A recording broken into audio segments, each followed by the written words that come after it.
ପ୍ରିୟ ମୋର ଭାଇ ଆଉ ଭଉଣୀମାନେ, ଜଣେ ବିଶ୍ୱାସୀ ପାଇଁ ସବୁଠାରୁ ମୂଲ୍ୟବାନ କ'ଣ ଅଟେ? ତାହା ଈଶ୍ୱରଙ୍କ ବାକ୍ୟ ଅଟେ। ଆମେ ଯେତେ ଏ ବାକ୍ୟର ମୂଲ୍ୟ ଆମେ ନ ଜାଣିଛୁ, ଶୈତାନ ଜାଣିଛି ଏ ବାକ୍ୟର ମୂଲ୍ୟ କେତେ। ସେଥିପାଇଁ ମାର୍କ 4:15 ଲେଖାଯାଏ, ଶୈତାନ ଆସି ସେମାନଙ୍କ ହୃଦୟରେ ବୁଣା ଯାଇଥିବା ବାକ୍ୟକୁ ହରଣ କରିନିଏ।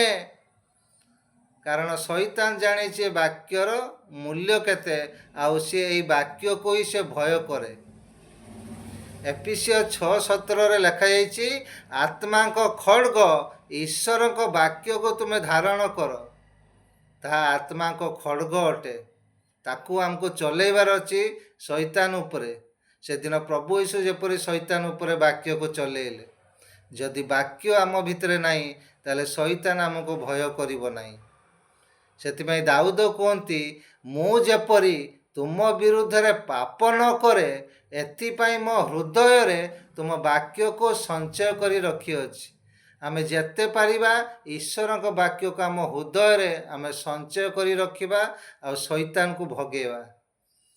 ସମସ୍ତଙ୍କୁ ପ୍ରେଜ୍ ଦ ଲର୍ଡ।